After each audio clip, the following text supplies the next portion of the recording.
माई जी के बंदना बा और कल से माई जी के नवरात्र हुआ वाला कल से माई जी के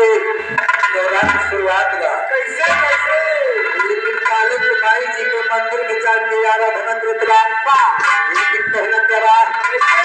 हारे मान तो राखा हो मैया हे मान तो राखा हो मैया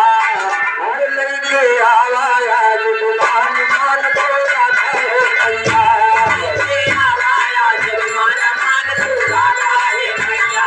लेके आवा आज दुकान मान तो राखा है लेके आवा आज दुकान मान तो राखा है मैया लेके आवा आज दुकान मान तो राखा है मैया लेके आवा आज दुकान मान तो राखा है मैया लेके आवा आज दुकान मान तो राखा है मैया और सेवक खड़ा सभा के अंदर बात तो है दोहराया हर सूझ झुकाता है चरणों में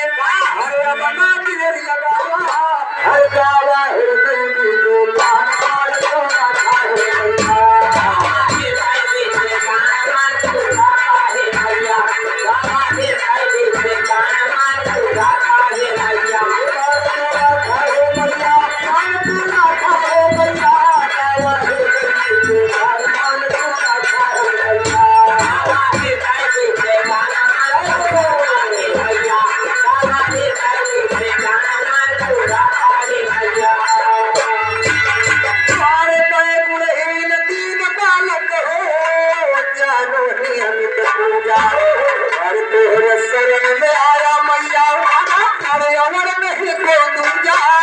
छोटा चरणों को नादान मान तो रखा है मैया छोटा चरणों को नादान मान तो रखा है मैया छोटा चरणों को नादान मान तो रखा है